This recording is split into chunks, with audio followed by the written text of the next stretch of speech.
If you've had surgery, you might remember starting to count backwards from 10, 9, 8, and then waking up with the surgery already over before you even got to 5. And it might seem like you were asleep, but you weren't. You were under anesthesia, which is much more complicated. You were unconscious, but you also couldn't move, form memories, or hopefully, feel pain. Without being able to block all those processes at once, many surgeries would be way too traumatic to perform.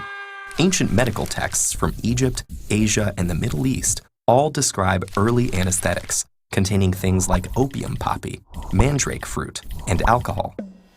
Today, anesthesiologists often combine regional, inhalational, and intravenous agents to get the right balance for a surgery.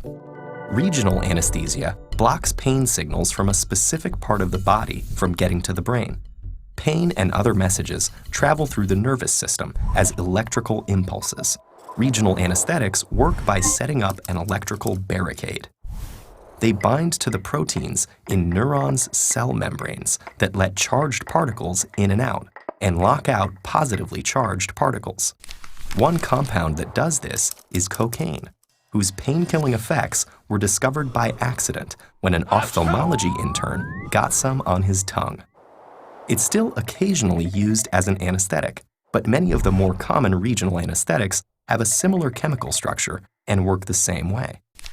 But for major surgeries where you need to be unconscious, you'll want something that acts on the entire nervous system, including the brain. That's what inhalational anesthetics do. In Western medicine, diethyl ether was the first common one. It was best known as a recreational drug until doctors started to realize that people sometimes didn't notice injuries they received under the influence. In the 1840s, they started sedating patients with ether during dental extractions and surgeries. Nitrous oxide became popular in the decades that followed and is still used today, although ether derivatives like sevoflurane are more common.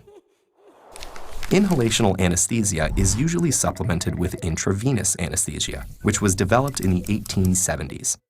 Common intravenous agents include sedatives like propofol, which induce unconsciousness, and opioids like fentanyl, which reduce pain. These general anesthetics also seem to work by affecting electrical signals in the nervous system.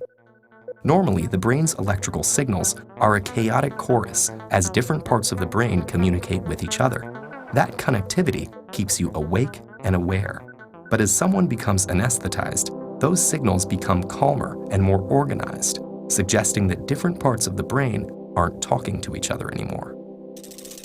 There's a lot we still don't know about exactly how this happens. Several common anesthetics bind to the GABA-A receptor in the brain's neurons.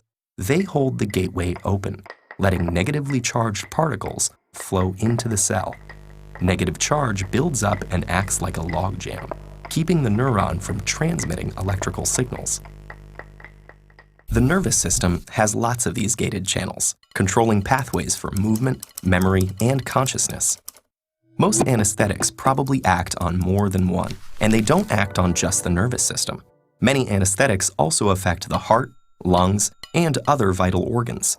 Just like early anesthetics, which included familiar poisons like hemlock and aconite, modern drugs can have serious side effects.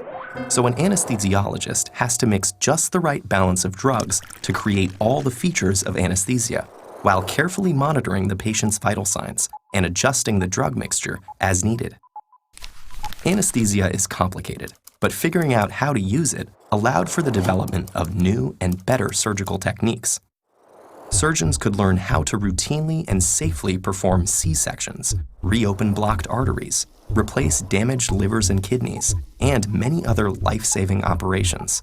And each year, new anesthesia techniques are developed that will ensure more and more patients survive the trauma of surgery.